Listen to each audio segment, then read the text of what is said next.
everybody, Mr. Cameron here with Chloe and Riley, and tonight we thought we'd read you a science-themed read aloud.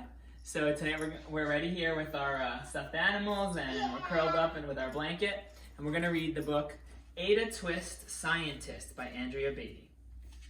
You guys ready? Yeah. Okay. I want to see it. You can. Ada Marie said not a word till the day she turned 3. She bounced in her crib and looked all around, observing the world but not making a sound. She learned how to climb and made her big break, with a trail of chaos left in her wake. She ran through the day chasing each sound in sight, and didn't slow down till she conked out at night. Her parents were frazzled, but tried not to freak, as Ada grew bigger and still did not speak. Clearly young Ada, with lots in her head, would have something to say when it ought to be said. That's just what happened when Ada turned 3. She tore through the house on a fact-finding spree and climbed up the clock just as high as she could. Her parents yelled, "Stop!" as all good parents would. Ada's chin quivered, but she did not cry. She took a deep breath and she simply asked, "Why?" Why does it tick and why does it talk? Why don't we call it a granddaughter clock? Why are there pointy things stuck to a rose? Why are there hairs up inside of your nose? She started with why and then what, how, and when. By bedtime, she came back to why once again. She drifted to sleep as her dazed parents smiled at the curious thoughts of their curious child, who wanted to know what the world was about. They kissed her and whispered, "You'll figure it out." Her parents kept up with their high-flying kid, whose questions and chaos both grew as she did. Even Miss Greer found her hands were quite full when young Ada's chaos wreaked havoc at school.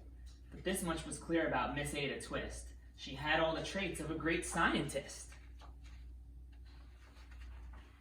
Ada was busy that first day of spring, testing the sounds that make mockingbirds sing, when a horrible stench whacked her right in the nose, a pungent aroma that curled up her toes.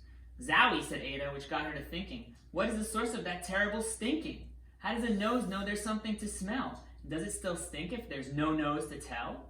She rattled off questions and tapped on her chin. She'd start at the start where she ought to begin. A mystery, a riddle, a puzzle, a quest. This was the moment that Ada loved best.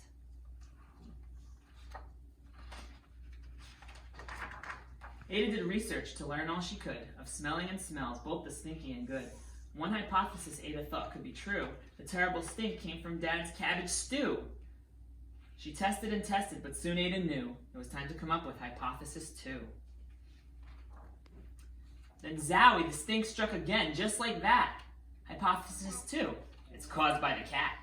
The cat couldn't make such a stink on its own. It needed perfume and some fancy cologne. So young Ada tested. The test was a flop. She started again, but her parents yelled, "Stop!" Ada Marie, to the thinking chair, now, by the time we count 3. "Enough," said her mother. "That's it," said her dad. Her parents were frustrated, frazzled, and mad. "Why?" Ada questioned. Her mother said, "No." "What?" Ada queried. Her father said, "Go. You've ruined our supper. You've made the cat stink. Enough with your questions. Now sit there and think." She looked at her parents. Her heart turned to goo. Poor Ada Twist didn't know what to do. She sat all alone by herself in the hall, and Ada once more could say nothing at all. And so Ada sat, and she sat, and she sat, and she thought about science and stew and the cat, and how her experiments made such a big mess. Does it have to be so? Is that part of success? Are messes a problem?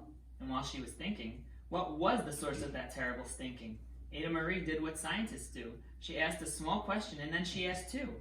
And each of those led her to 3 questions more, and some of those questions resulted in 4. As Ada got thinking, she really dug in. She scribbled her questions and tapped on her chin. She started at why, and then what, how, and when. At the end of the hall, she reached why once again. Her parents calmed down, and they came back to talk. They looked at the hallway and just had to gawk. No patch of bare paint could be seen on the wall. The thinking chair now was the great thinking hall. They watched their young daughter and sighed as they did. What would they do with this curious kid who wanted to know what the world was about? They smiled and whispered, "We'll figure it out." And that's what they did, because that's what you do. When your kid has a passion and heart that is true, they remade their world. Now they're all in the act of helping young Ada sort fiction from fact. She asks lots of questions. How could she resist? It's all in the heart of a young scientist. And as for that smell, what can Ada Twist do but learn all she can with her friends in grade 2? Will they discover the stink that curls toes? Well, that is the question. And someday, who knows? That's the end of our book. Did you like it? Yeah. Thanks for joining us, guys. I miss my PS42 family, and I'll talk to you soon. I also miss sometimes coming there and seeing all the kids. Yeah, me too. Chloe, you've been there when you were little. Oh.